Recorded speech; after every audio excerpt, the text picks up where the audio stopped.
Okay.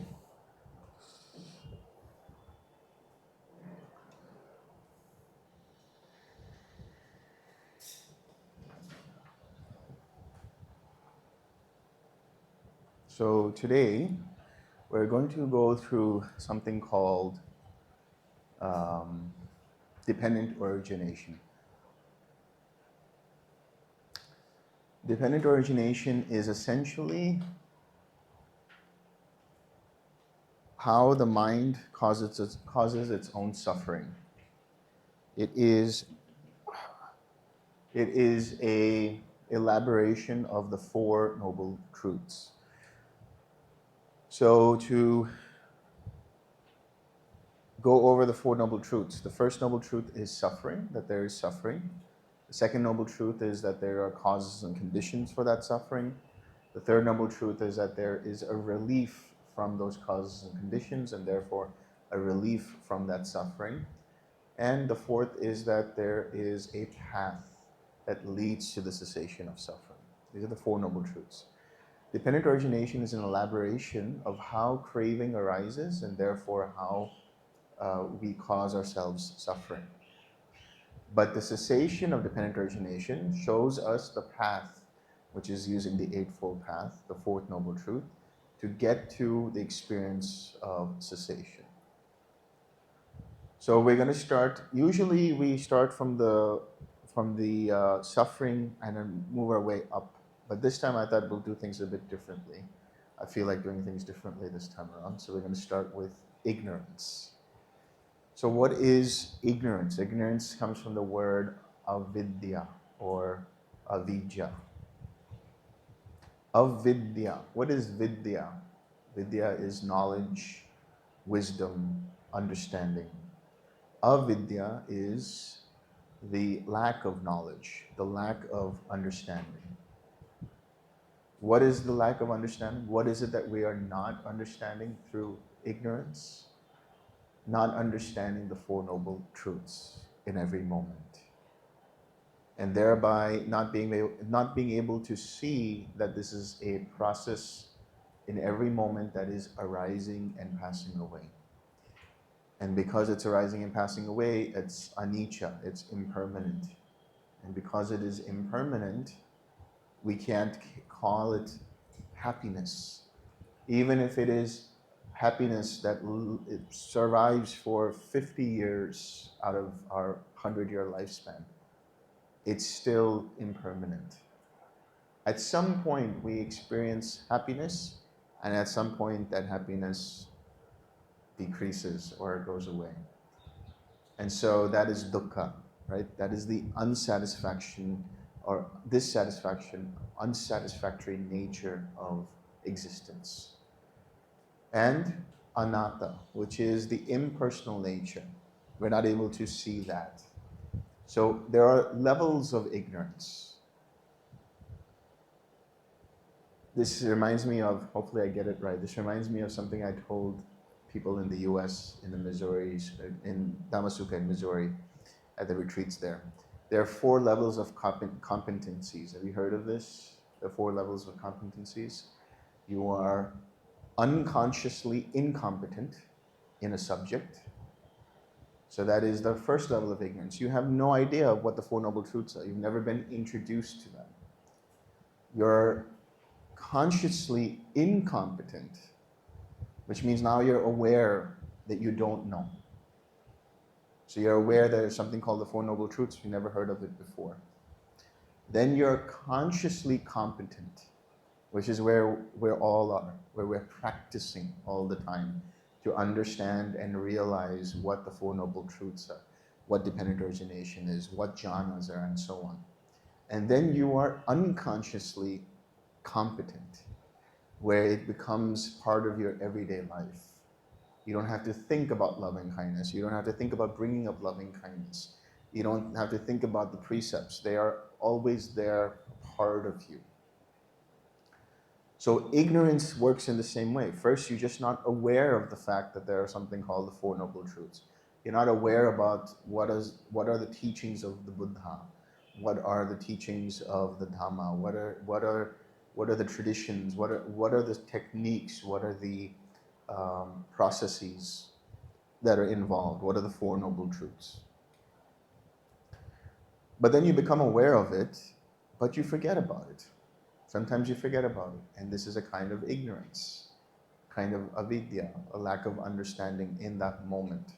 So for those of you who might be having done forgiveness before, you know that the words that you use are I forgive myself for not understanding, or I forgive you, the person, for not understanding. For not understanding means for having ignorance, for not realizing what you did. Because if you knew any better, you wouldn't do it. But in that moment, you had a slip up and you forgot, and there's ignorance there. So this ignorance, it is like a veil. It's like these rose-tinted glasses from which you see the world. Like you just see the world in this way because you're not aware of the impermanent nature of every experience all the time. And this has an effect on what are known as formations, sankharas, which is the second link. There are three main types of formations. There are bodily formations, verbal formations, and mental formations. Bodily formations have to do with the processes of the body. So when you walk, when you breathe, when you have any process that's happening in the body, this is being done through the bodily formations. The verbal formations happen when something is made contact with your mind and you think about it and you reflect upon it and then you verbalize it. Therefore, it's verbal. It causes the process of thinking and examining thought. This is why it's said that in the second jhana, verbal formations cease, because you've stopped the thinking and examining thought and expressing that. The mental formations allow you to feel and perceive. So when we're going through this process of the jhanas, in the second jhana, the verbal formations cease. In the fourth jhana, the bodily formations cease. Cease meaning we lose contact with them. We stop paying attention to them. And then when there's cessation of perception and feeling, mental formations cease. These formations are essentially the synapses in your brain. When you are born into this world, you are born with a large amount of synapses. And then as you experience things in this world, they prune away based on your reactions to the outside world, based on how you behave, based on how others behave, based on how there's conditioning going on. And the beautiful thing about this is we have something called neuroplasticity, where the brain continues to change. Its neural pathways continue to change. The synapses continue to prune based on our experiences. So formations are conditioned by ignorance when we talk about them as karmic formations. In other words, formations or synapses can be conditioned by a continuous process of greed, hatred, and delusion. You know, when I use these words, greed, hatred, and delusion, it all makes it seem like it's all a bad thing. And no, you shouldn't be doing this. I want you to take a broader perspective on this and understand when we talk about these formations that are conditioned by greed, hatred, and delusion, we're just saying that they are conditioned by what is the biological imprint of our mind and body. Sexual feeling is not a bad thing. Hunger is not a bad thing. Thirst is not a bad thing. These are all biological processes in the body. What happens is when we become obsessed by them, when we become obsessed by our emotions, when we become obsessed by our relationships, when we become obsessed by, or obsessed with, I should say, obsessed with our place in this world, all of that is the greed, hatred, and delusion. I want more and more because I don't feel content. I don't like this because I have something, I see something in myself that I don't like, and that's why I have resistance to that thing. And that's coming from identification, that's the delusion. So when ignorance is present, these formations carry forward karma or the fruits of previous actions that stem from this place of greed, where I don't have enough, from this place of aversion, where I'm repulsed by the things that I don't see for myself, but I'm projecting onto others, and by the delusion of taking things personally.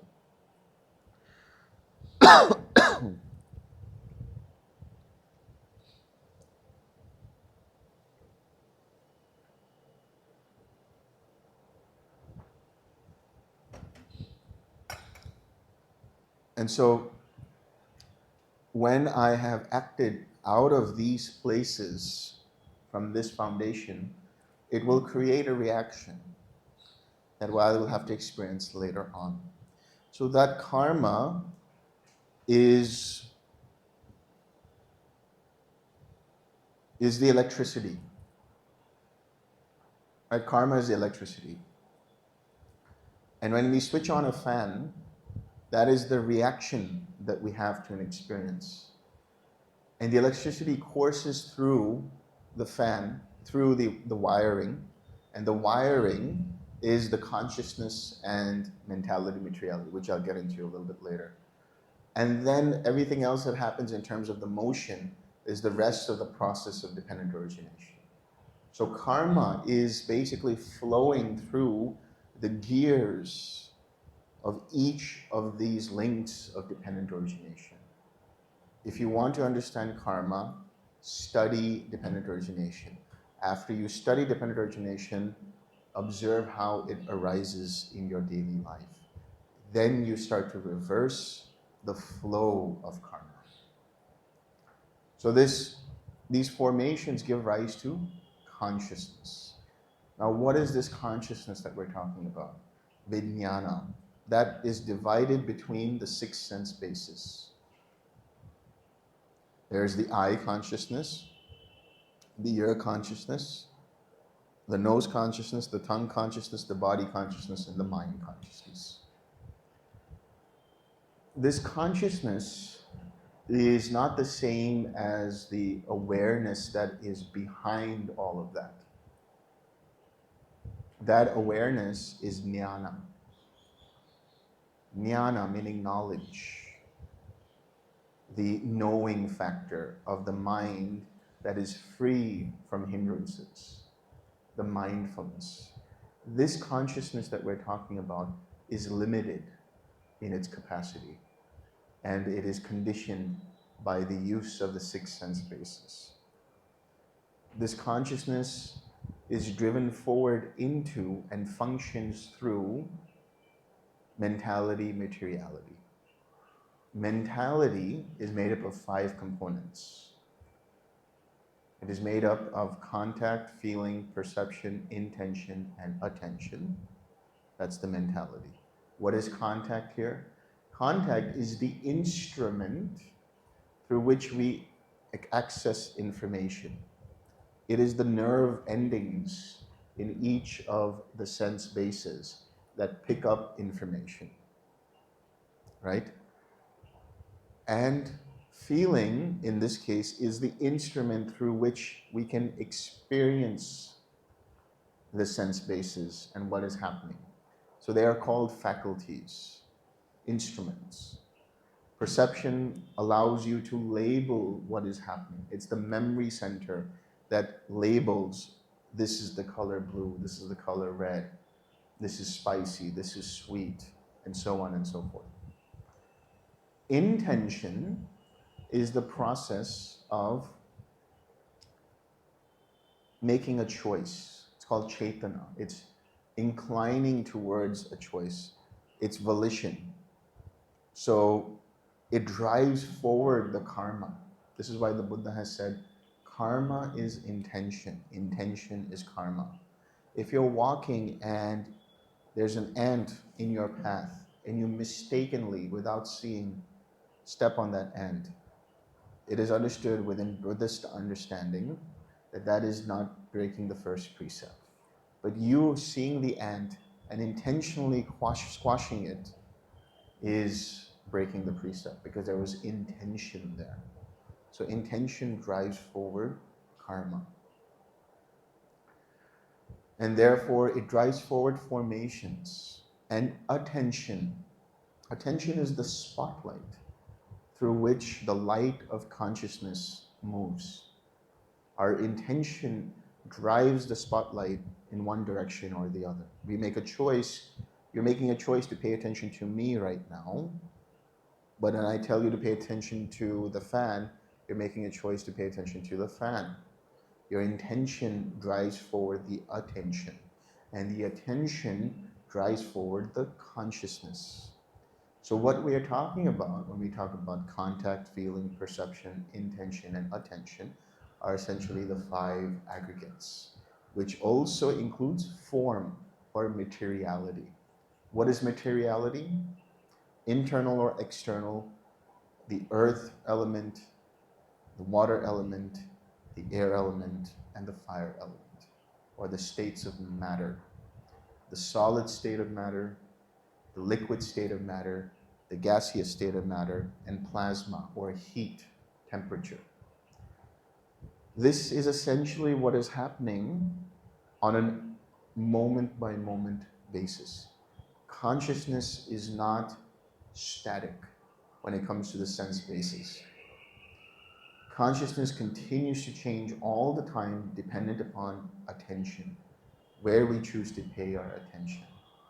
And so what is present in mentality materiality is driving forward the consciousness. Mentality materiality is dependent upon consciousness, but consciousness is dependent upon mentality materiality in order for it to function. You need at least one, if not more, of the factors of mentality materiality in order for consciousness to continue on. On a macro level, dependent origination also describes the process of rebirth. How is this happening? This is getting into the territory of the inexplicable. This is getting into the territory of take it with a grain of salt, because it is a leap into something that we have not seen for ourselves firsthand. But the understanding is this: when we are on our deathbed and we are drawing our last breath, in that moment,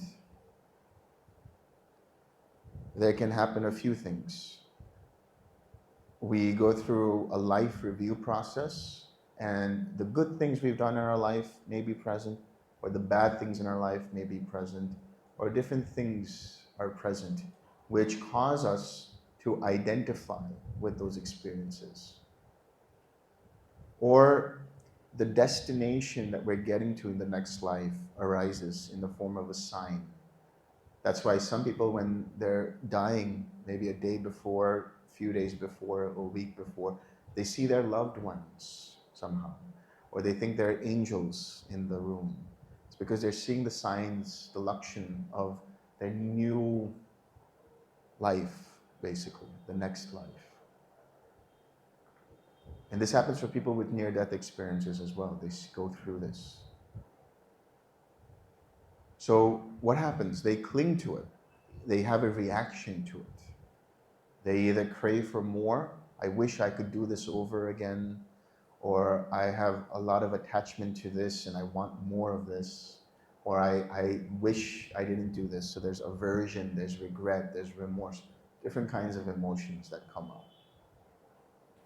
I'm actually reminded of a story by a very interesting teacher that I highly admire and respect. His name is Rohit Arya. He has a bunch of YouTube videos. He's not as big as other teachers out there, but doesn't make a difference. He has a lot of deep insight from his practice and his experience into the nature of reality. And I was listening to his video yesterday. It was yesterday or day before yesterday. And in the video, he was talking about this memory he had when he was about 3.5, 4 years old. And he had gone to, with his relatives or friends. And there was this woman, very elderly woman, on her deathbed. And she was going through the death rattle. Anybody knows what the death rattle is? It's like when you draw your last breath. So the prana is leaving the body, the energy is leaving the body. And she would do that, and everybody would think she's done, she's dead, and they would cry. And then she would come back up again. And she would do this 3 or 4 times. So by the 3rd or 4th time, how much crying do you have left? You're like, are you sure you're going? Like, should I cry or should I not cry? I'm not sure yet.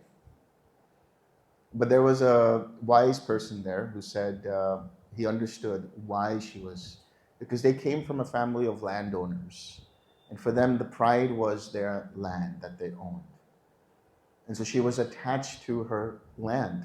And what did he do? He said, take a pinch of soil from that land and put it in water and have her drink it. And she drank it, and she finally passed away. And by then, people were relieved that she went. So what he was referring to was her attachment to the identification to that land. This is what happens in our last moments.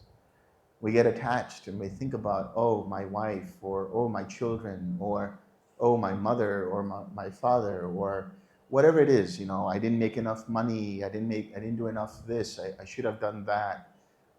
All of these things come up. These give rise to the formations, the carriers of the karma. And they create what is known as the Patisandhi Vinyan. That means the rebirth linking consciousness that drives forward all of the karma from that particular life into the next life. And the idea here is that there is a genetic match that happens. The moment there is conception, you need 3 things for conception, according to one of the suttas, which is Majjhima Nikaya 37, if I'm not mistaken. It's the greater discourse on craving, on the destruction of craving. Huh? Yeah, greater discourse on the destruction of craving. Maha Tanha Kaya Sutta. That's the one. And in there, the Buddha says you need 3 things in order for conception to happen.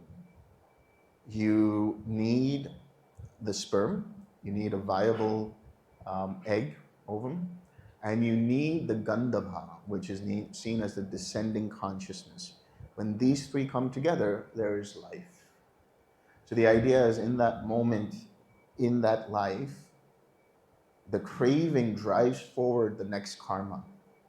And those karmic vibrations give rise to a kind of consciousness that drives forward to the next life, makes a direct and exact match to the genetic makeup in that womb, the next womb. Because the genes that are there are also formations that match up with the formations of the previous life. And then from there, there's conception, and then from that conception, there's the embryo, and everything else that comes, the fetus, and everything else that comes from there, the growth. So this is why you need 2 things. So the consciousness is what is being driven forward, and the mentality, materiality is the sperm and the ovum. So that's on the macro level. But you can take that aside for now, right? Because this is something outside of the scope of what we can actually see for ourselves. But I wanted to put it out there for you guys too. Know that there is this understanding. So now, From that mentality materiality, you have the six sense bases. The six sense bases are the eyes, the ears, the nose, the tongue, and the body and the mind. They are dependent upon mentality materiality. Why? Because in order for them to function, they need a viable nervous system. And mentality materiality is essentially the nerve endings, the nerve centers, the nervous system that allows for the reception of the outside world, so to speak. And so the eyes, the ears, the nose, the tongue, the body, the mind are all receptors. They are like the antenna picking up messages, picking up different frequencies from the air. Because our eyes are only limited to basically a very small fraction of what is out there. We see only in these 7 colors, right? The spectrum of light that's there. Our ears can only pick up so much. Same with our nose, our tongue. Our tongue has only these 4, 5, or 6 flavors, whatever they are. And our body, certain temperatures, certain vibrations, and things like that. And our mind is actually not unlimited, but it is expansive. The mind is not just limited to the brain, but all throughout samsara, all throughout the world. So these are the receiving ends of sensory data. Our world is made up of these 6 sense bases. We cannot fathom something beyond what is outside of these 6 sense bases unless we have experienced it for ourselves. Like people talk about seeing ghosts and spirits, or hearing different kinds of music that is just not there, present, and all of these things. These might be our minds being able to pick up extrasensory experiences, extrasensory perceptions. So in order for the 6 sense bases to function, they require mentality materiality. They require the nerve endings, they require the nervous system to function properly.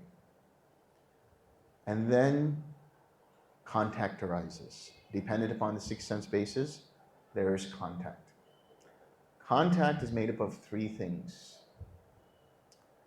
Contact is made up of the sense base itself, the sense base object, right? So the eyes seeing a form, the eye and color and form, the ear and sound, the nose and odors, the tongue and tastes and flavors, the body, vibrations and pressure and temperature, the mind objects, concepts, ideas, thoughts, and so on. So these 2, when they connect, it gives rise to a sense-based consciousness dependent upon their content. When these 3 come together, the sense-based object, and the sense-based consciousness, then we have contact. Because right now, if you're fully paying attention to me, you're only paying attention to my voice. But if I tell you to pay attention to the sound of the fan, now there's a different contact that's arising. First, there was a contact with the sound of my voice, and now there's a contact with the sound of the fan. Then there's a sound of the bird. There's another contact there. There's a contact of drilling going out somewhere. All kinds of different contact is arising, but it is only contact when attention is given to it. Because it's the attention that drives forward the sense-based consciousness. There's so much you're paying attention to at the exclusivity of everything else because of your attention. So this contact gives rise to Vedana, which is feeling. It's translated as feeling, but I call it experience. Because it can be any kind of experience. It could be vision, seeing. It could be hearing. It could be smelling. It could be tasting. It could be pressure, touching, vibration, whatever it is. Or it could be thinking. These 6 different kinds of feeling. and their quality, the hedonic tone, as it said, that's pleasant, unpleasant, and neutral. Pleasant, unpleasant, and neutral are perceptions. What is pleasant for me might be painful for you. What is pleasant for you might be painful for me. What is neutral is us basically not having any kind of reaction to it. This Vedana can be any kind of experience. We have multitudes of experiences happening in one fraction of a second based on what input is coming in and where we choose to pay attention. Now, feeling has underlying tendencies driving them forward or being driven forward from them. These are 7 in number, the underlying tendencies.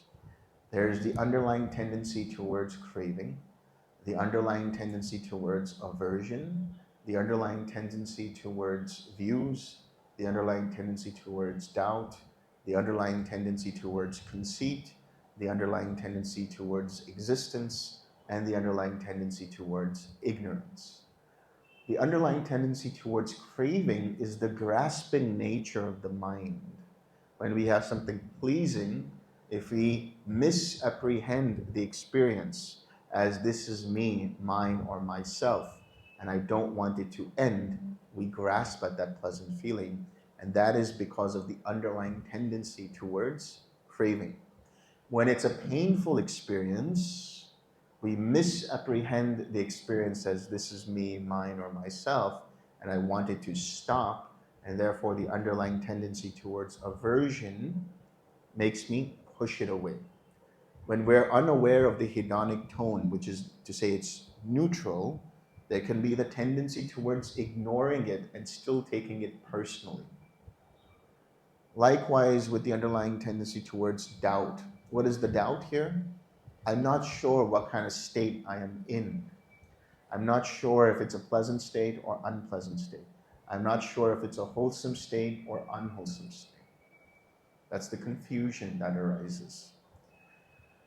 When we have the underlying tendency towards views, our opinions about experiences, our opinions about what exactly it is that we are experiencing in terms of a good experience, a bad experience, our opinions about this experience being like, I'm sure none of us are like this. I hope none of us are like this, but we might be once in a while. We might read the tabloids, or we might watch the news, or we might look at YouTube and be like, this is what this person says about this person. And so we have an experience. We're reading about this person or listening about this person. And then we create opinions about it one way or the other, right? And those opinions mentally proliferate into other ideas and concepts. This is the underlying tendency towards views. The underlying tendency towards conceit. That's when, did you give them the other sheet? That's the types of conceit. Yeah, you give them, okay. How many types of conceit are there? Anybody know? Huh? There are 10. It's like 39. I think. Because you add them all together. 1 plus 2 plus 3 plus 4 plus 5 plus 6 plus 7 plus 8 plus 9 plus 10. Yeah. Thank you. So 1 plus 2 is 3, 3 plus 3 is 6, 6 plus 4 is 4, 4 plus 5 is 9, 9 plus 6 is 15, 15 plus 7 is 22, plus 8 is 30, plus 9 is 39, plus 10 is 49. Hey, I still know how to add. That's good. Oh, wow, I don't know how to add. Is it 55? Is it 55? Yeah, okay, 55. Anyway, so these are the different kinds of conceit. What do we mean by conceit? Conceit is essentially the process of comparing. That's what it is. Why are they meditating longer than I'm meditating? why is it that they seem to be going deeper than I'm going? Or the conceit of, I mean, you've seen it, you see it on the list, but it's basically that's what it is. It's the mind. It comes from the word mana in Pali, which means to measure, to compare. So conceit actually is the desire for security in an otherwise unsecure world. Because when we compare, we have this subject-object duality, and we then compare with other beings, and we think something is lacking in us. Or, even from insecurity, we have this superiority over others, and we think we are greater than the other person. Or, we even think we're equal to the other person. Because we're looking for security, we're looking for surety, we're looking for certainty. So the conceit is the I am that comes up, the sense of me as a separate self. It's very intrinsic to the mind. It starts the moment we are born. Why? Because when we're in the womb, it's nice and cozy and cushy and everything is fed to us and we don't have to do anything. And as soon as we come into this world, we are separated from that cushy home that was there for 8 or 9 months, or 9 or 10 months, depending on how you follow it. But what do? We cry, right? We cry. What happened? Why are we out here? And there is now an insecurity that we are cold, we're hungry, we want stuff. And then the doctor, or whoever this doctor is, or the nurse, washes us and is like, what is this water? What is this, all this experience? What's going on? And then we're given back to the mother. And there's a familiar scent that's there. I recognize this. Security again. And we latch on to the mother, and now we have security. But then as we grow up and we go out into the world, we feel insecure again. There's all kinds of dangers out there. There's all kinds of stuff happening. So we try to find a circle of friends that matches our views and our opinions and so on. So this is conceit, the desire for security. But if we let go of comparing, if we let go of the notion of I, if we let go that I have to do something, like we come into this world in this messed up society of where we have to earn for a living and we have to do this and we have to do that, or we are met with violence, or we're met with trauma, we're met with death and all of this. And we're met with societal norms and we're met with all kinds of things. We're born into a particular kind of religion, a particular kind of political system, a particular kind of belief system of politics, a particular idea or ideology of how business is done and how you make money and what is the right way to make money and what is the wrong way to make money. And you don't marry in this caste, you don't marry in that caste, you don't interact with this person, you don't interact with that person. All of that bullshit is conceit. We create our own prison. We create our own ideologies because we have nothing better to do with our lives.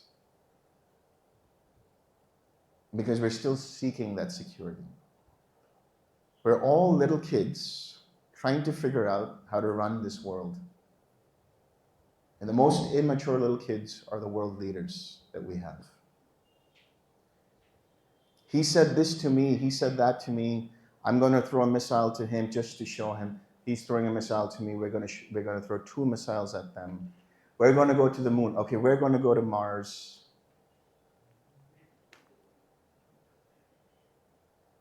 That's what it is, conceit.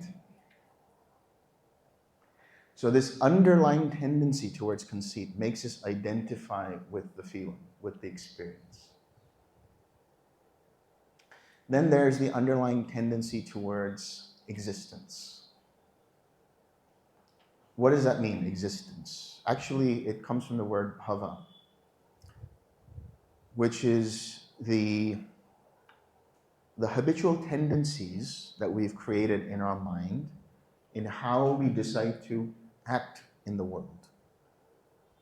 And we'll get into it when we discuss bhava, but basically it's like we choose to create a certain kind of existence for ourselves. And if there's a threat to that from the experience, that causes us to act in a certain way. Then there's the underlying tendency towards ignorance. I think that's the last one. Ignorance. So that means that we are not aware, we misapprehend the experience as me, mine, or myself. The ignorance of not seeing the Four Noble Truths in every moment bridges this experience into craving. Craving is craving for sensual pleasure, craving for existence, and craving for non-existence. Craving for sense pleasures means I have a beautiful experience. Somebody gives me a piece of chocolate cake. There's no way I'm not going to crave more. I eat that piece of chocolate cake, and what do? I want another piece. That's the craving. I haven't had my fill. I'm not content enough. Right? So we grasp onto the things that make us feel comfortable. And that's the craving. I want more. The obsession of I need to have more. I need to possess that. I can't let this go.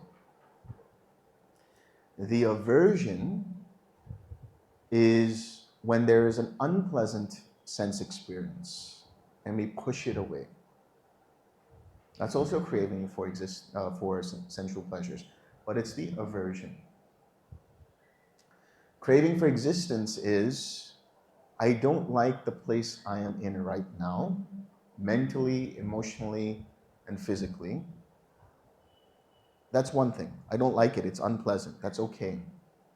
But I want another experience instead. Like I'm unhappy that I'm just in the first jhana. I want to go to the fourth jhana. Why am I not in the fourth jhana yet?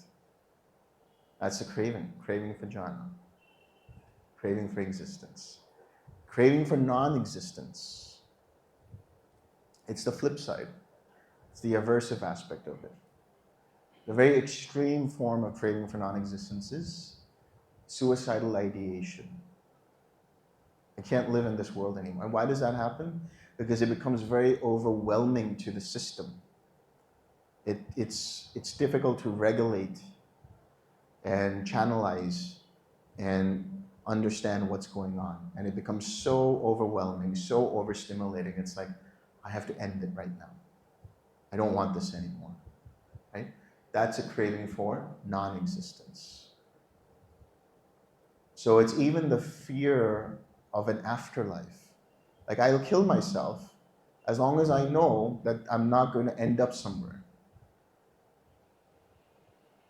That's a very extreme form of craving for non-existence. This craving gives rise to something called clinging. Clinging, or upadana, clinging is of four types.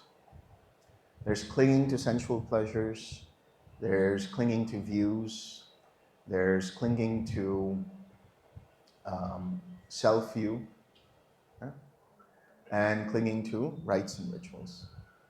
So clinging to sensual pleasures is like, I talked to you about chocolate cake, right? So I crave the chocolate cake. But why do I crave the chocolate cake? It's because I associate that chocolate cake with satisfaction. I associate that chocolate cake with comfort. Maybe my mother used to make it when I was 3 years old, and I remember the scent of that. For me, I know specifically what it is. I love white chocolate chip macadamia nut cookies. Yeah, I'm going to say it a second time so all of you know it, so you know what to get me. White chocolate chip macadamia nut cookies. But it's a specific kind of cookie that only comes in Macy's, which is a store in the US. And it's a specific Macy's store, which is on 34th Street in New York City. And it's a specific bakery on the third floor. When I was very young, during Christmas time, my family and I would go shopping. And I would immediately recognize that smell when we were in the shopping center. And lo and behold, where do you find Elson? Right there at the bakery, waiting for his white chocolate chip macadamia nut cookie. I'm saying a third time. So I've associated happiness with that cookie, right? The association with that experience is the clinging. This happens through trauma as well, on the flip side of it. I've had a traumatic experience, and so any sense experience that happens that is associated with that trauma, anytime I listen to some music which is associated with a very traumatic event, it triggers. It might not trigger the memory, but it triggers that unpleasantness. That's the clinging to sensual pleasures. It's the it's the why of why we crave. It's the because of this crave. Why do I crave it? Because of so and so and so. That's the clinging. So I like chocolate cake, for example. So I say I like chocolate cake. That's a pleasant sensation. And I want more of it because I can never have enough, is the craving. Because of is the clinging in my mind. If I say something like this, the statement because of is the clinging. So this is clinging to sensual pleasures. Clinging to views is clinging to our opinions about things.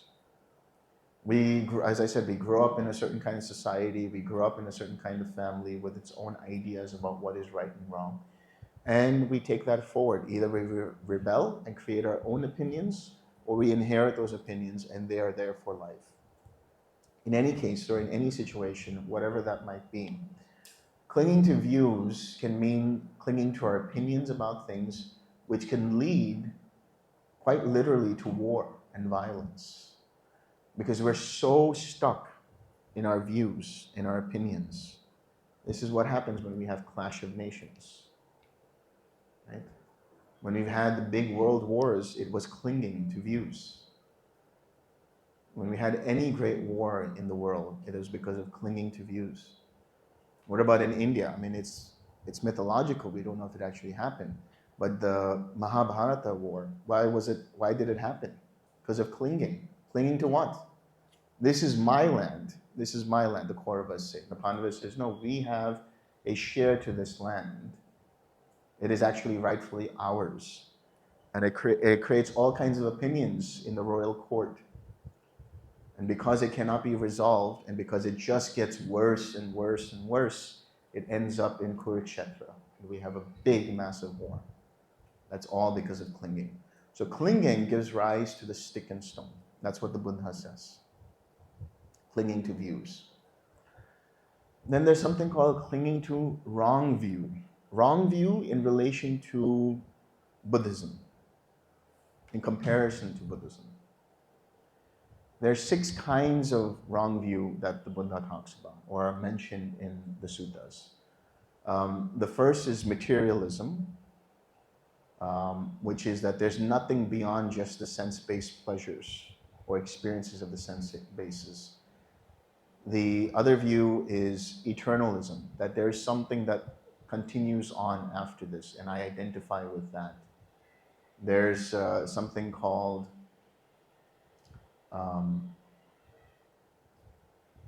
it's called annihilationism, where it's like there's nothing beyond this. So that's kind of like materialism. There's another one that is called asceticism. So in that ascetic kind of view, it's like in order for me to deal with my karma, I have to do certain rites and rituals, and I have to fast for so many days, and I have to do this and I have to do that. for ascetic reasons, and that's how I deal with my karma. That is the opposing view in the time of the Buddha. Then there's the view of skepticism, which is I'm not sure whether it's this or that. Actually, it's really more of being despondent in terms of whether it's this or that. So there's a bit of confusion in the mind. But regardless of the views, the understanding is that if we take something as just material pleasures, we are discounting the fact that we can experience a pleasure beyond the senses, which is the super mundane experience of meditation and meditative states. There is the view of eternalism, and this gives rise to the idea that no matter what I do, I will be alive and nothing will happen to me. It's a deluded view. Obviously, we know there's birth and death, and there's a process of rebirth happening in every moment. I say obviously because I've been in this process for a long time, but as you start to develop your understanding of the Dhamma, you see it for yourself. There is the view of there is no meaning. So this is a view which is like nihilism, actually, rather than annihilationism. No purpose. But if that was the case, then there's no karma. But we know there's a cause and effect. There's an action and reaction. This is why the Buddha says these are wrong views compared to Buddhism.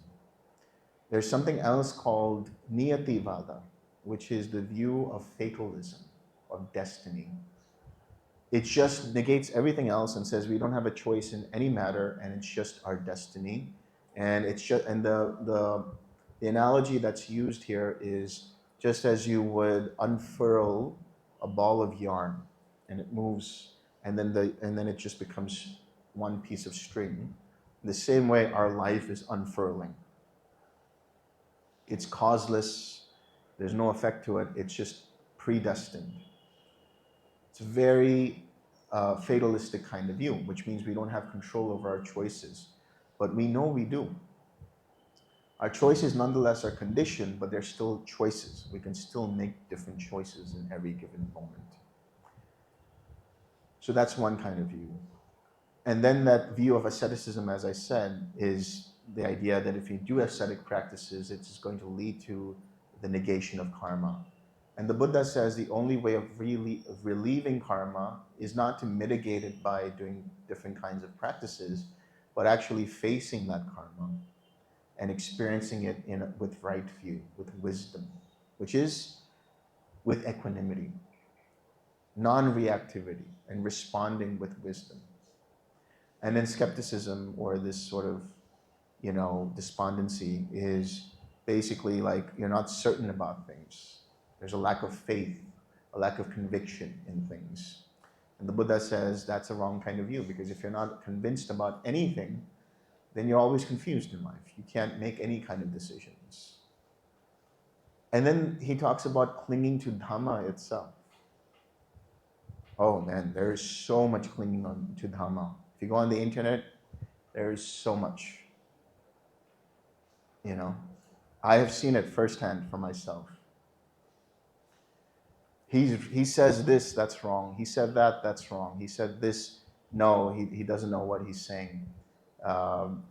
This is the way, this is the true Dhamma, and this is how you do it, and this is how you do it. And again, it's the taking up of the stick and stone. It causes all kinds of unnecessary like thought processes that create immense mental proliferation. Clinging to the Dhamma. So the Buddha says, let go of that as well, clinging to the Dhamma. The Dhamma is used, the Dhamma, when we say Dhamma, we're talking about the practice, is used as a raft to get from one side of the river to the other side. The other side is what? The cessation of suffering. Once you have the cessation of suffering, you let go of the raft. Once you're on the other shore, you don't cling to the raft. You don't cling to it like this is what everybody should be using and this is the only way. There are many ways to get to the other shore. You could use a bridge. You could swim. You could do all kinds of things. You can create your own raft. You can pay the toll guy and have him take you by ferry. Many different ways to do it.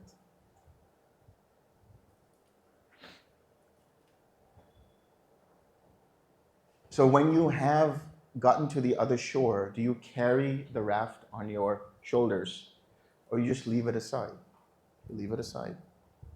Doesn't mean you stop practicing. It just means you've accomplished what you needed to accomplish. But you don't need to evangelize and make it a big deal. So this is the clinging to views. So we've gone through clinging to sensual pleasures, clinging to views. There's clinging to self-view. Clinging to self-view is in relation to the 5 aggregates. What are the 5 aggregates? Form, feeling, perception, intention, and formations and consciousness. So it's the idea that these 5 aggregates are self, that it is the self with the big S, or they are products of the self, they're emanating from the self, or that the self is contained inside of them, or a product of the 5 aggregates, or that the self is independent of the 5 aggregates. So these kinds of views, you multiply them by the 5 aggregates, there's 20 self-views. So it's just a matter of noticing anytime you identify with one or more of the 5 aggregates as this is me, this is mine, or this is myself, or I am separate to the 5 aggregates. And you catch your mind doing that and you let go of that. So this process of craving and clinging, they can be used, they can be recognized, they can be released or relaxed, and they can be replaced with the mind that is free of craving, with contentment, with loving kindness, with equanimity, and so on. You can 6R, you can 4R the craving, you can 4R the clinging. Then finally we have clinging to rites and rituals. Clinging to rites and rituals are essentially identifying with certain kinds of rituals with the idea that they will liberate you. Your own effort will liberate you, nothing else beyond that. Your own wisdom and practice, your own effort will liberate you. The belief that some deity will do it for you, the belief that some kind of ritual, carrying a lucky charm or whatever it is, you can do all of that, that's fine, as long as you understand its place as tools and not as the replacement for liberation. So the clinging to rites and rituals is like the clinging to things like the Buddha said were like leading to the breaking of precepts, like what? Animal sacrifice. That's a clinging to rite and ritual. Any kind of ritual that causes harm to another being, one way or the other.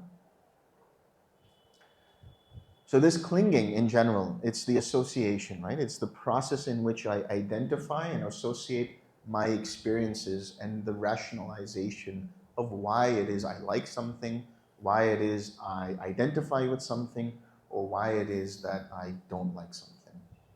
And this clinging gives rise to something known as bhava, which is translated as existence. It's also translated as becoming or being or habitual tendencies.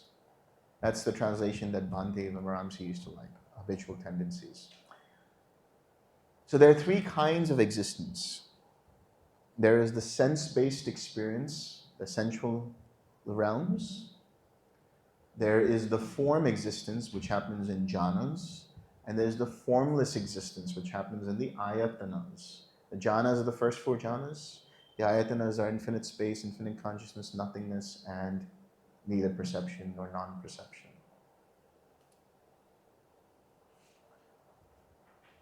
So at the macro level, outside of the scope of one life, it's talking about multiple existences. In Buddhism, there's an entire map of the 31 planes of existence.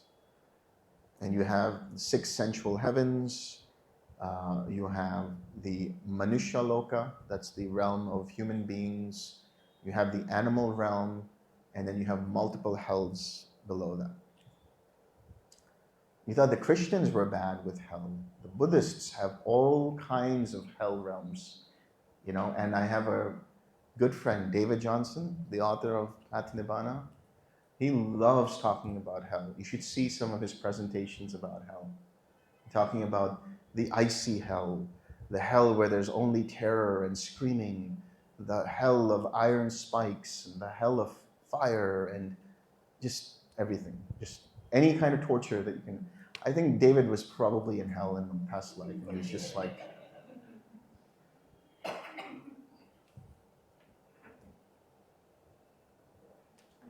but anyway, so in the 31 planes of existence, all of these constitute sense experiences. And there's the hungry ghost. So I'm going to talk about it on a micro level, that is to say, on a life level. How can we understand these existences? I look at them as psychological states. So there is the Manusha Loka, which is us as humans. When we become violent and have ill will, and we want to destroy, and we want to inflict pain on others and cruelty upon others, that is a very hellish, demonic kind of, asuric kind of mind state. Then there's something called hungry ghosts. When we become jealous, when we become envious of things, when we want to hold on to and grasp onto things, that is a state of a hungry ghost. We're never satisfied. We're never content enough. We want more and more and more. And because that person has that now, I have to have that. They're driving a bigger car, so I'm going to get a bigger car. They have a bigger home, so I'm going to get a bigger home. They have $1 million, so I'm going to get $2 million. The Forbes list is a list of hungry ghosts.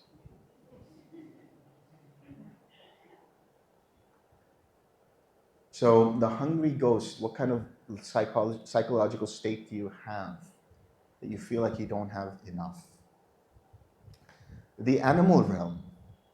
Animals are limited to essentially, how can I get food? How can I survive? And how can I reproduce? That's essentially what it is. And if that's the kind of mindset you're in, then you have a very animalistic kind of psychology. Manusha Loka is related to choice. Are we aware of our choices? Are we aware of the fact that we have the ability to make, through our intellect, discernment of the choices that are available to us? And thereby have the empathetic sort of, because mammals all have that empathy and compassion and so on. Animals have that as well. But we have a level of intellect that allows us to discern. We are called Homo sapiens sapiens. That is, one who is aware of their awareness. That's why we can meditate. Meditation is a truly human skill, metacognition. And then beyond that are the 6 sensual heavens, which are called the Deva Lokas. And to get there, you want to have generosity, you want to have empathy, you want to have loving kindness, you want to have all of these qualities of mind. So when you are generous, when you are patient, when you're loving and kind, you have a more Deva-like psychology. And now you have the jhana realms, which are associated with the first 4 jhanas. When you're in jhana, their psychological state is attuned to that experience. That's why you feel joy when you're walking around. You feel equanimous when you're walking around. You feel calm. Likewise with the formless realms, you feel expansion, you feel spaciousness. You feel that you can penetrate through the arising and passing away of consciousnesses.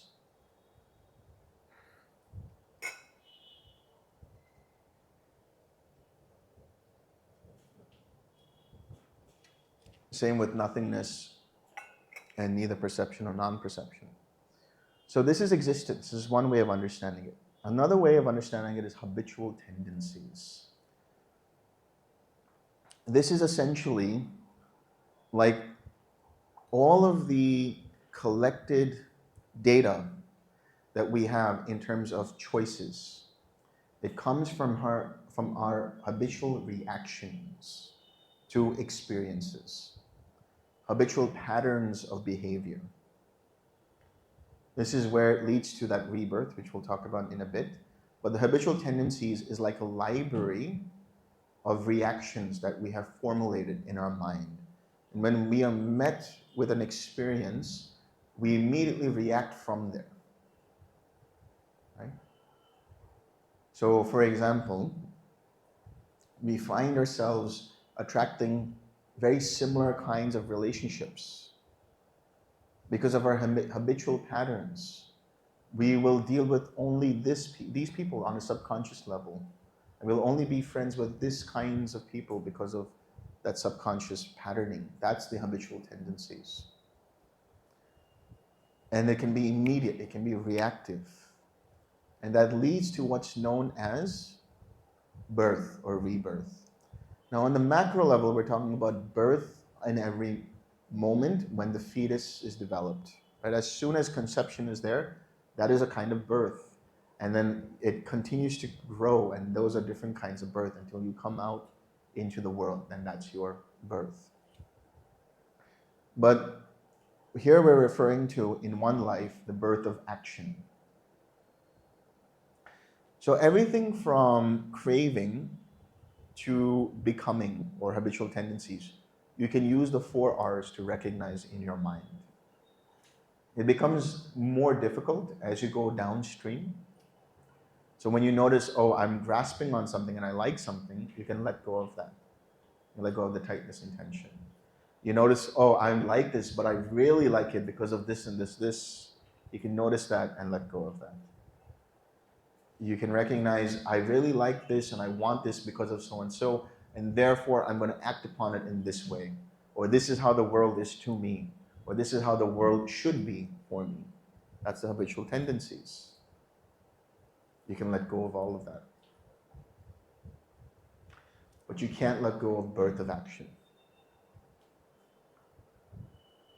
You may say something to someone, and that's a birth of verbal action. You may think something about someone, and that's the birth of mental action. You may do something, and that's the birth of physical action. If you think of dependent origination like a river, and in the flow of the river, each link is a whirlpool. And the different underlying tendencies and the greed, hatred, and delusion, all of that is generating those whirlpools, are generating those whirlpools. And then you come to a point where you have the bend of the waterfall. The bend of the waterfall is the becoming. I'm inclining towards something. But if you go down from the waterfall, there's no way for you to climb right back up. Once the arrow is released, you cannot call it back.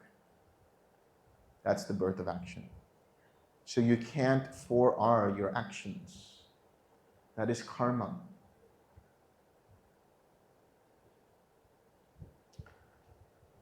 This gives rise to the suffering. What is suffering? We talked about that a few days ago, right?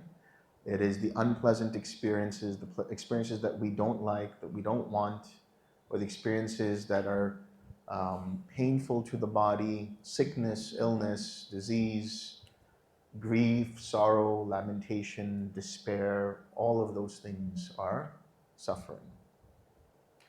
So the cessation of suffering is a cessation of birth of karmic action. What is karmic action? It's the action in which it is reactive. Karma is that there's a reaction to every action instead of a response. There's a difference there. I'll talk about that. But the reactivity is the birth of action. With the cessation of that birth of action, there's a cessation of that suffering. with the cessation of the habitual tendencies from which we act, which means we're not thinking before we act, we're just immediately, the mind is subconsciously bringing up our reactions. When that ceases, birth of karmic action ceases.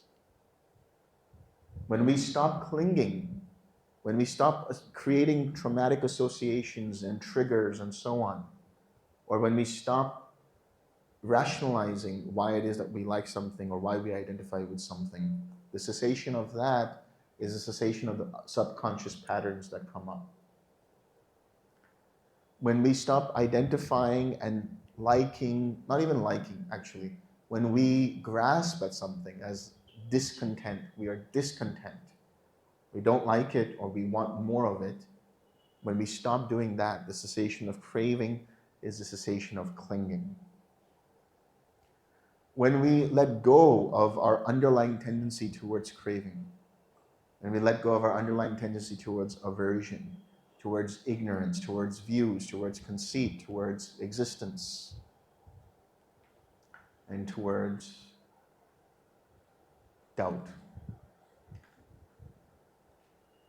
I look at you always because I feel like you're the expert here.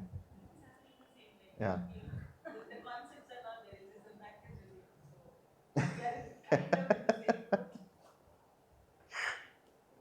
So with the cessation of these 7 underlying tendencies, craving ceases.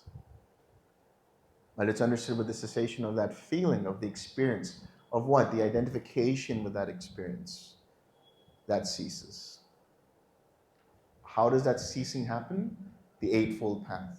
What is the heart of the Eightfold Path? What is the abbreviated version of the Eightfold Path? Right effort. What are the right efforts? The 4 R's.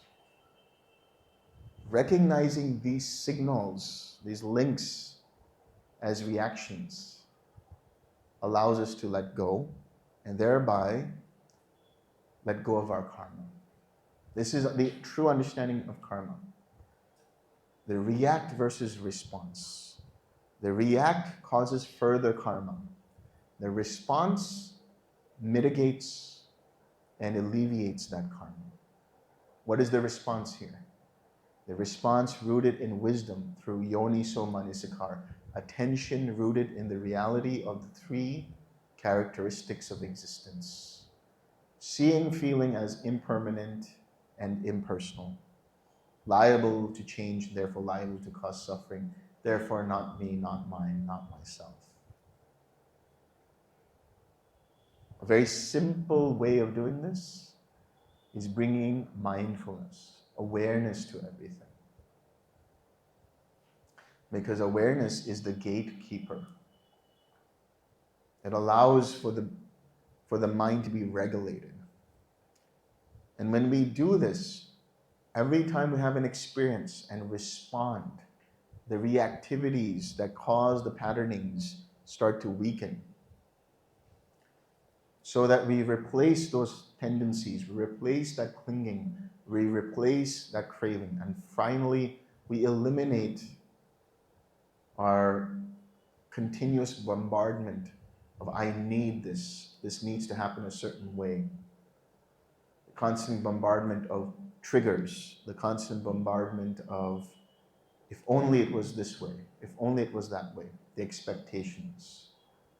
And so we become more aware of where the habitual tendencies are arising from. And we can start to change them. We can start to clean them up and replace them with wisdom. Thereby, for one who is fully awakened, their responses are rooted in that understanding.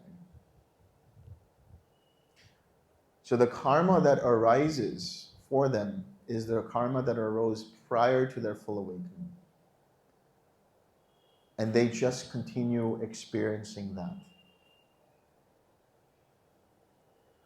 So for us to be able to let go of the karmic cycle is to stop adding to the karmic cycle. And that is by becoming more responsive than reactive. Allowing karma to arise as it would through awareness, through equanimity. Thereby, our reactions don't strengthen the karma through the craving, through the clinging, through the becoming. And just as you would with the hindrance is what? It's old karma as a result of us breaking a precept at some point. And how do we deal with the hindrance? We 4R it. And it comes up, but it's weaker. And it gets weaker, and it gets weaker, and it gets weaker until it dissipates. Likewise with all karma. The more we react, what happens? The more the karma arises. But the more we let go, the more we just observe and 4R, the weaker that karma arises. And when it arises, it's so weak that no scaffolding of craving and clinging and so on can continue for it to arising, and it dissipates completely. The remainderless fading away of karma is the remainderless fading away of suffering. So what I have told you, everything that I've told you, is the theoretical framework that is dependent origination for us to understand how choice arises and what kind of choices we can make and how to deal with and understand karma. Both karma in terms of the inherited karma and the destruction of the fruit of that karma.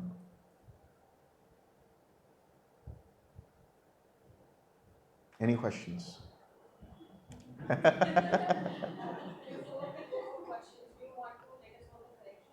Oh, I didn't even see that. Let's see.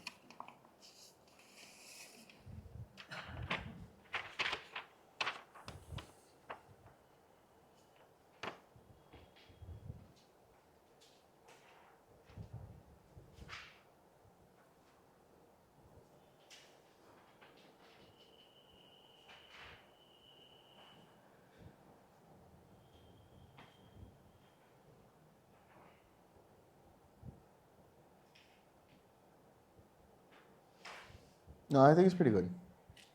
Yeah?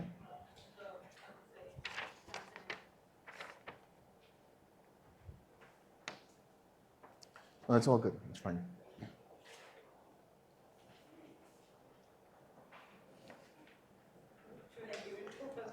I mean, there was a few hands that came up, so.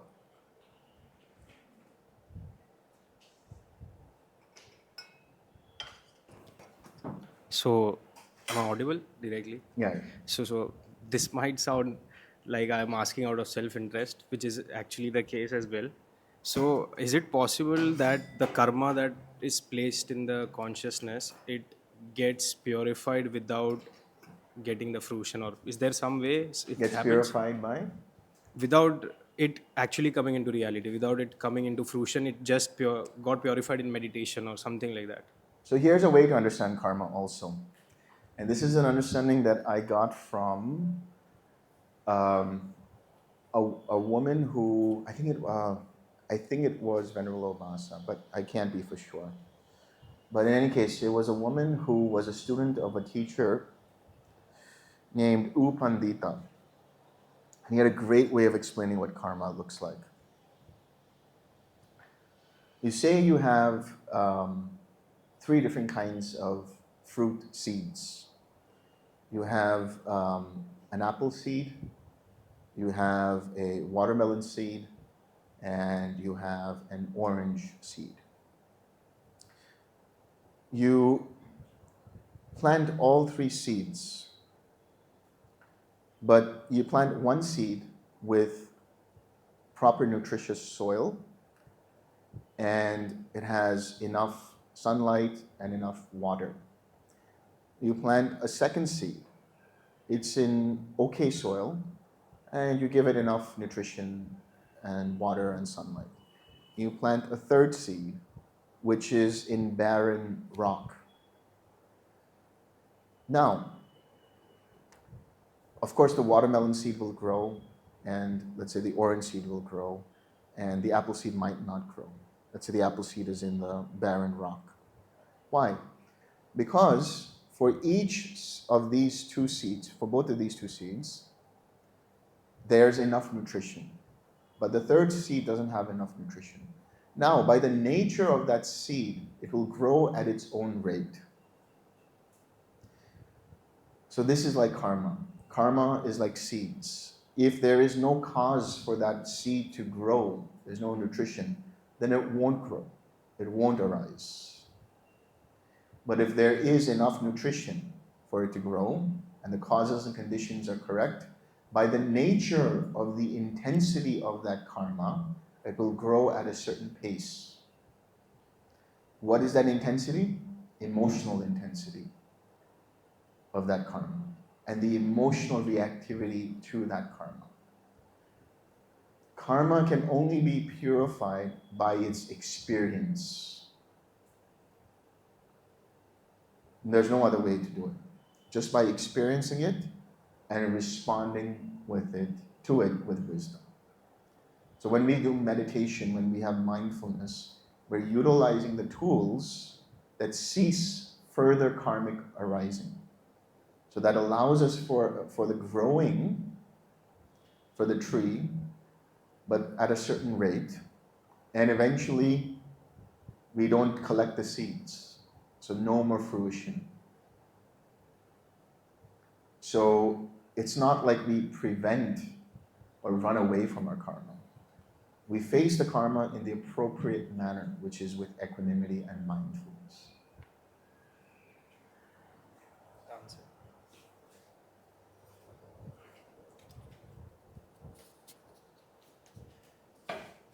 Namaste, sir.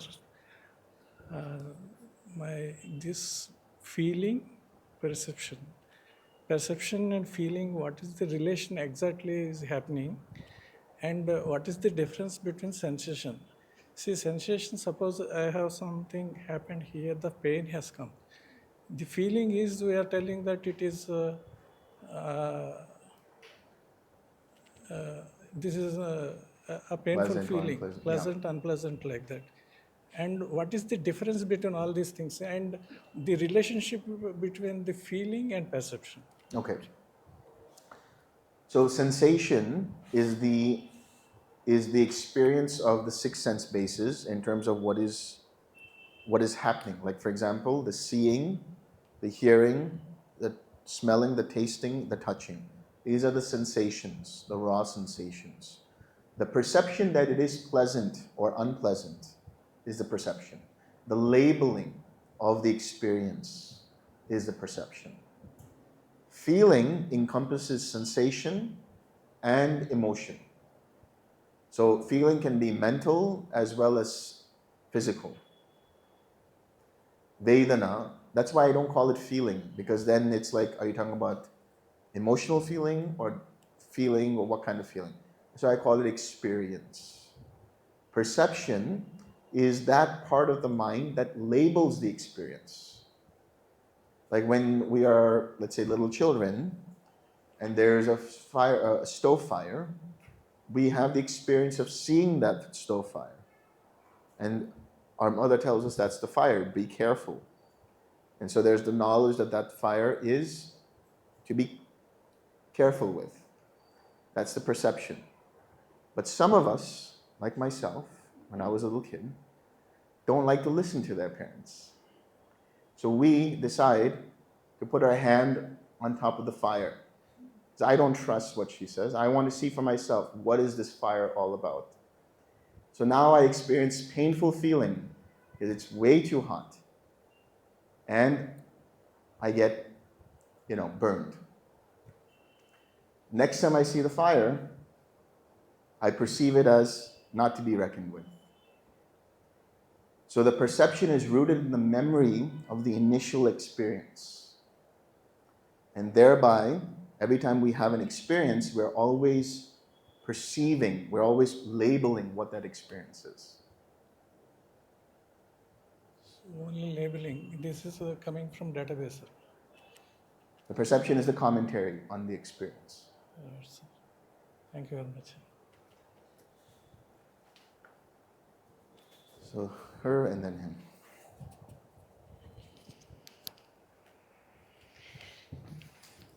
Okay, so I'm asking this question because there are some cases like this in my own extended family.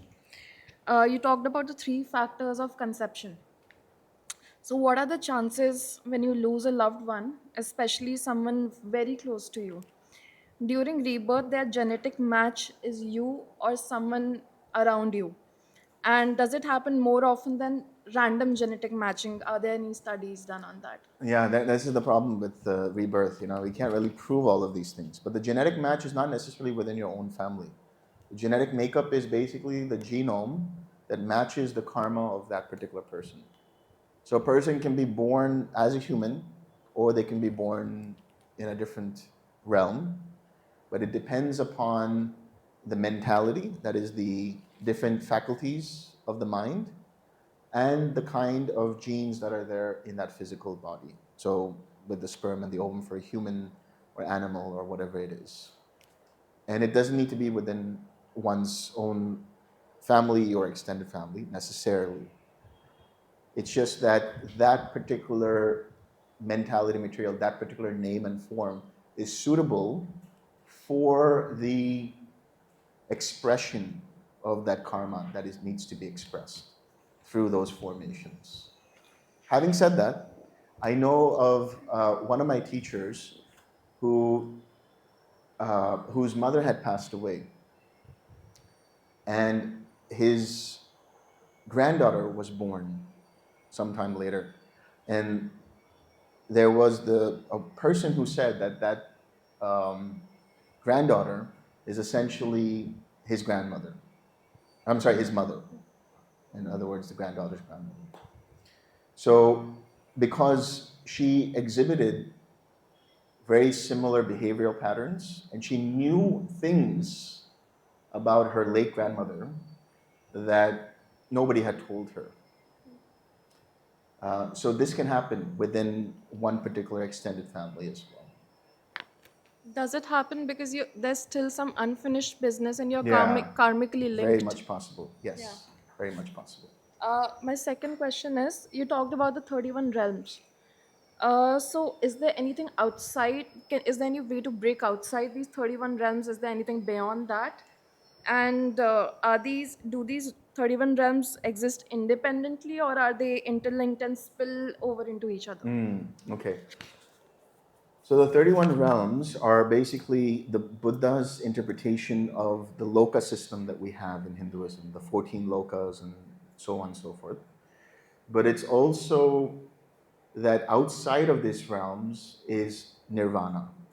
Nirvana is seen as that uncreated, unconditioned realm beyond the conditions of this samsara. So samsara is made up of these 31 realms. And if there's a spilling over, actually it's more like, for example, the first jhana realm has 3 or 4 subsections. And each jhana realm after that has its own subsections. And there can be some interaction between these realms. And we see that already with the animal and human realms, for example.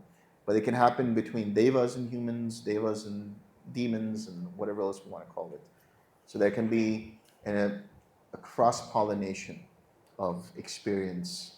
Like, for example, there are stories in the suttas of a very strange karma of a guy named, well, their Buddhist version, the Buddhist version of Yamraj.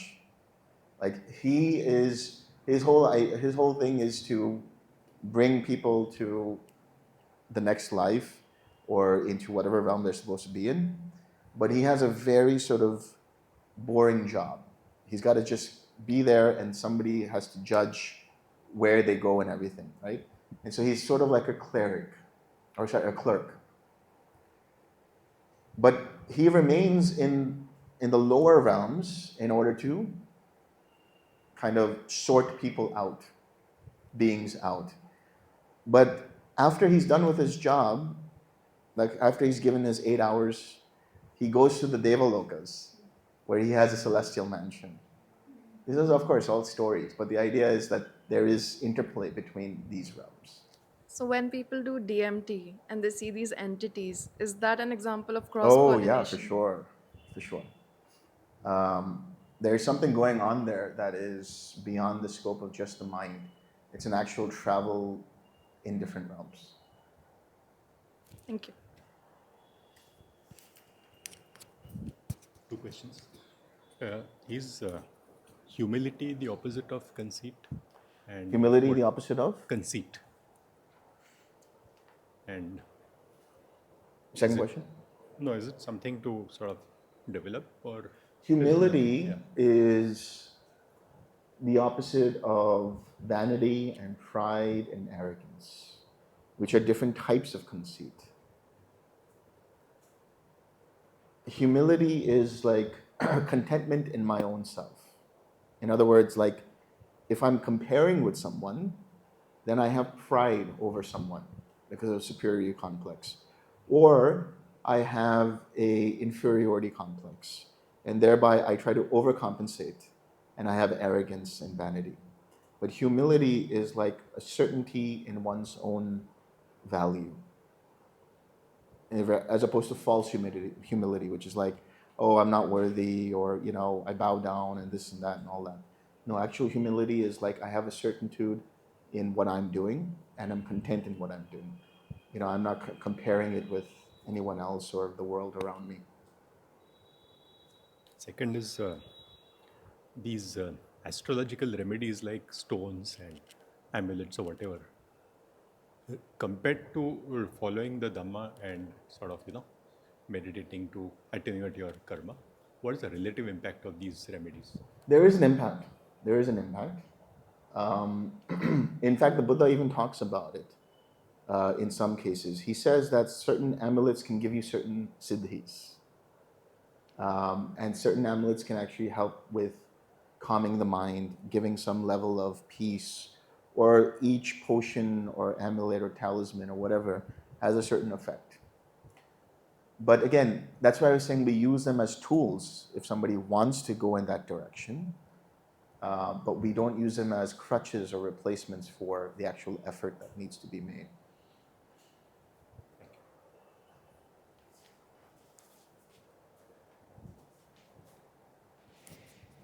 I'm skipping the line because there is a sutta, or there is a mention, right, where Buddha has also talked about that predicting someone's future or dealing in gemstones and such is also considered not right livelihood. Right livelihood, that's not right livelihood for the monks. Okay, so for lay people it's okay. It's okay for lay people. Okay. Actually, the Buddha also says being a doctor is wrong livelihood, but for monks, right?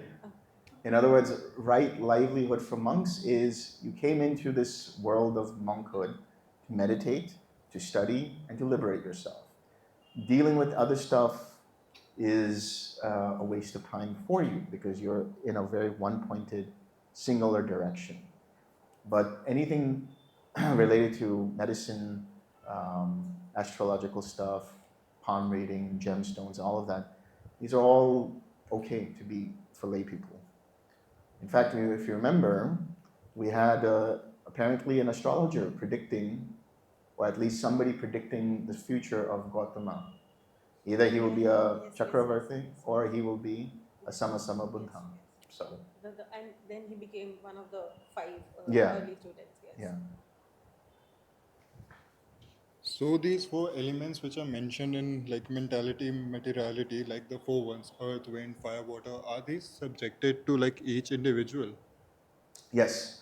Can you elaborate on that? Because I don't want to. Subjected to each individual, like for example, I told you I saw some trees growing up, like roots of trees. So I wanted to get some more info on that. Like Right. I saw the earth element. Right. Like someone can say fire, someone can say water. So what does that Yeah, mean? that's exactly it. So you might have an experience of seeing something that signifies a certain kind of element. In this case, when we say we have an influence or it has an influence on us, um, there can be levels of earth element, or levels of water element, or levels of fire or air element in the body. And that can give rise to, if anybody knows Ayurveda, the three humors, the three, Vata, Kapha, and Pitta. So that's how you can understand. But even mentally as well, you can experience the earth element, the water element, the fire element, and the air element.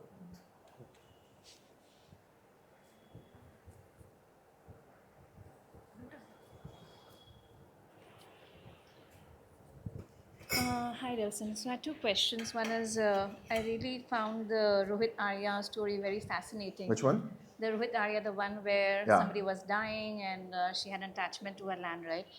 Uh, but if you find someone close to you going through something like that and you don't know what they are attached to really, so what is a good way to bring some. By the way, his story, what he was referring to about that, was it was not good for her to be attached to that land, Yeah, it wasn't. right? It wasn't. It wasn't. Yeah, and he made a joke about this. He said that nowadays it'll be more like if people have the scent of currency before they currency notes, because everybody's tied to money nowadays. But Bhante Vimramsi, before he was a monk, his mother had a hospice, and he would go to the hospice and speak with the people who were there, and he would uplift their mind. Didn't matter if they were Buddhist or Christian or Muslim or Hindu, whatever. He would just talk from their particular religious scripture and let them uplift their mind through that and remind them of wholesome things in their life. For example, when my father passed away, when we were there with him, one of the things that we did was each of us thanked him. He was not conscious, he was not present, but he was listening. Thanked him for the good things he did for each of us in our lives, and that helped uplift him and reminded him of funny times, good times, all of that. So that's what we can do for our loved ones when they're passing away. Thank you. Uh, Sorry, I had one more. So this is connected to various concepts you've been explaining to us. One is around how we want to be having this awareness, especially let's say you went quite minor when you have equanimity. You want to bring that in real day-to-day life, right? Where you see things for what they are. Similarly, you spoke about how when we read gossip, not to take on face value and so on, and perception where we talk about labeling things, right? So if you were to see everything without the context that we already have about this person or this thing or whatever judgment we have built, right, and only see in this current context, wouldn't that make it very slow for us to, or rather very ineffective way of handling things or situations? Well, that's like the system one, system two, you get what I'm saying, the thinking, right? yeah. Yeah. Yeah. Yeah, thinking fast. Yeah. I think that's why I'm saying it's best not to think at all. Okay. Just bypass all the thinking and let intuition come into play. Because even within the current context, whatever is happening, it's all conditioned experience. But when we have equanimity, we're not making a value judgment one way or the other. We're just seeing what's arising, and whatever is required in that current situation, we're applying. But we're not having a reaction to it. We're not having opinions about it. We're not coming from a bias, or at least very little amount of bias. We're more like, okay, what seems most appropriate right now in this situation? It makes sense. At the same time, it's a bit confusing. On the. Well, give me an example and we'll walk through it. I remember a story you told us once about how you look at your mom. I really resonated with that story. I wonder if there were examples like that you can tell me. How do I look at my mom? In the sense that I take her for granted, that she's always around. So when she's talking about, let's say, a work opportunity, because I've never seen her like that, I dismiss it maybe, perhaps, right? Whereas I would not dismiss that in case my sister had said that, or a friend had talked about it, right? So some context around that. The reason why I bring up is it's very easy to otherwise build up on all those contexts or things we have built up around this one person or situation when you are navigating your life, right? Yeah. And that's where I come from. So just meet people where they're at. That's it. Don't be like, oh, because he said this and that time, now this is what's happening. Just meet them where they're at.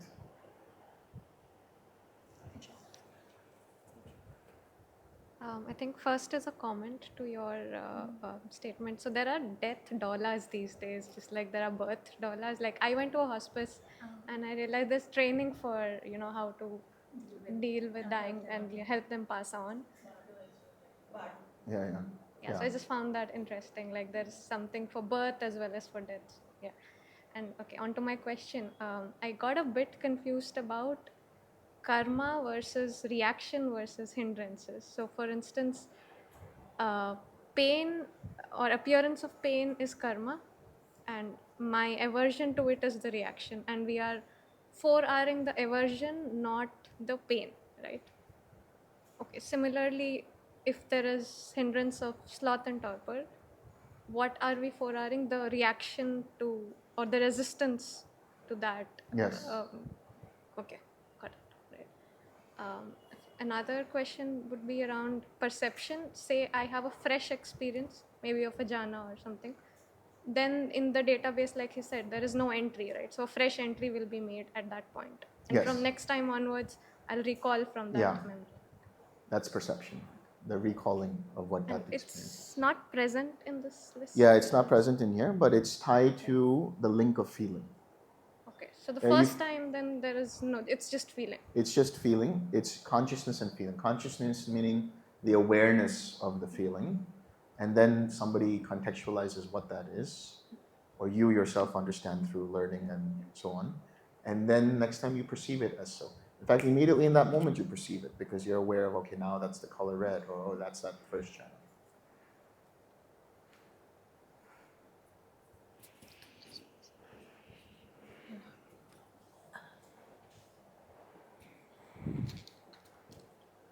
I have a question about conception.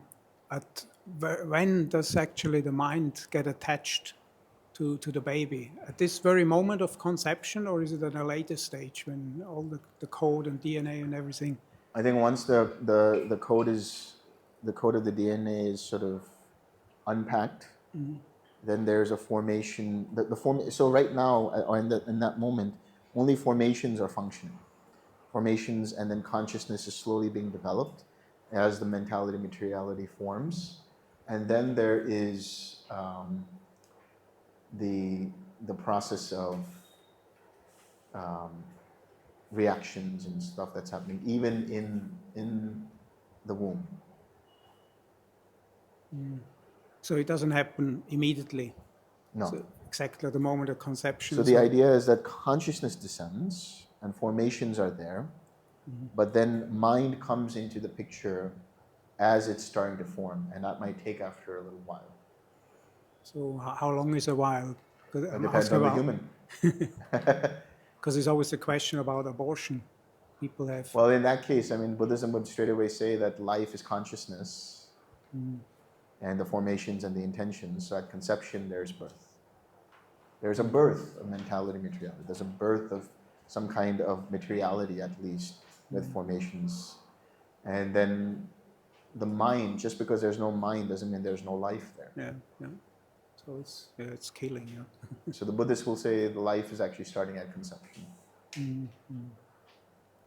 But again, it depends on who you ask. I have a question also about the jhanas. Yesterday you explained the jhanas, how we see it in TWIM, and you briefly mentioned about in other traditions those who do absorption or concentration methods. How are those jhanas? I understand they are different than to the TWIM jhanas, and how comes they still get to the same result somehow?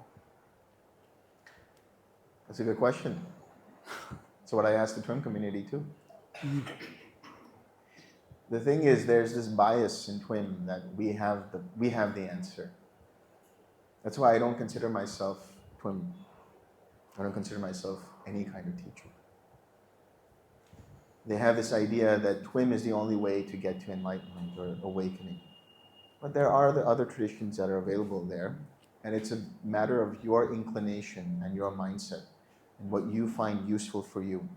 It's you either taking the raft or crossing the bridge or paying the ferryman to get to the other side. So what TWIM's argument is that this absorption jhana will suppress the mind. And by suppressing the mind, it suppresses the hindrances. So therefore, by absorbing the mind or getting into one-pointedness, you're not actually dealing with the hindrance directly.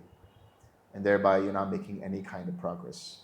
And whatever experience you're having is just, it is a valid experience, but they go so as far as to say, based on some kind of sutta evidence, that apparently you'll go to hell after you experience it.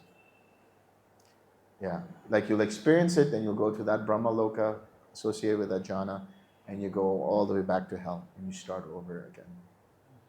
That's nonsense. Like, let people just practice the way they want to practice. So, what is the ultimate aim here? What is the goal? The goal is the cessation of suffering.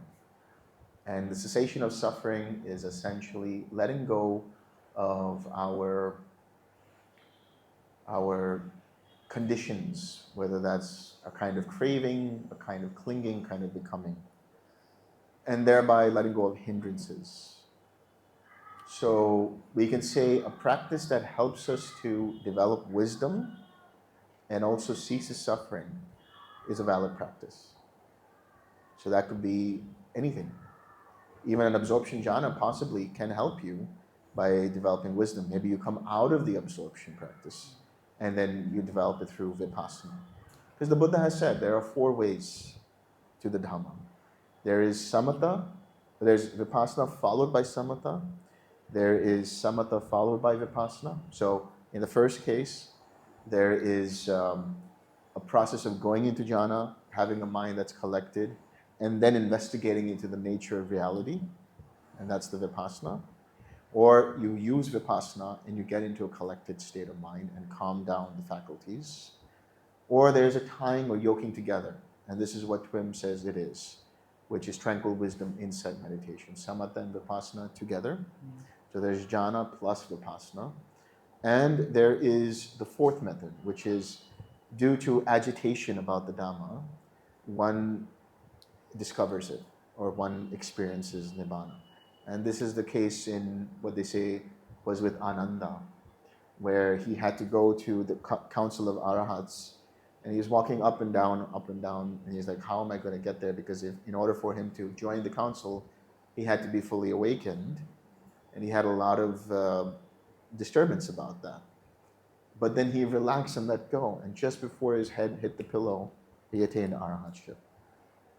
So there are modalities and methodologies that take you there. Thank you. Just one last question there. You're always the person who asks the last question. Yeah, I think. Okay, let's just ask.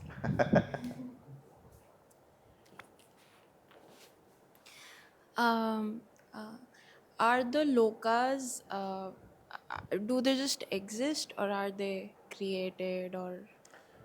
The lokas are created by karma, just like this Manusa loka is created by karma.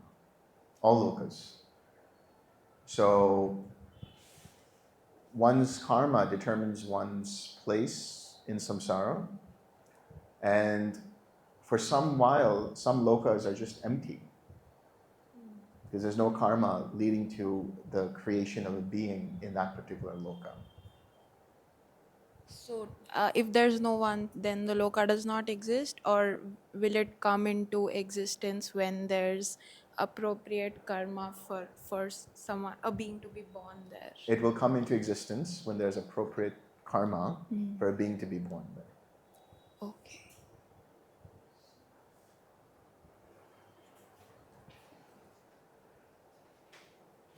Follow-up question. So, then the simple interpretation is that everything exists based on attention. Yes. Yes. So, the statement that wherever the attention Yeah. goes, energy flows. So we, in that sense, we can actually bring ourselves to deva states, or by just sort of thinking about, because in a way that's what we are doing in the practice That's as well, right. right? That's right. We think about metta, we recall whatever feeling, and then we get in that state. So Yes.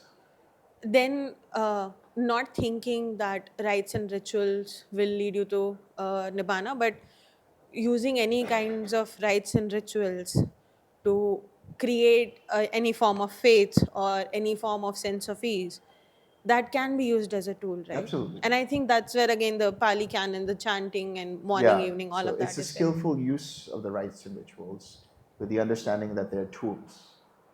Yeah. Speaking of rituals, let's share some merit.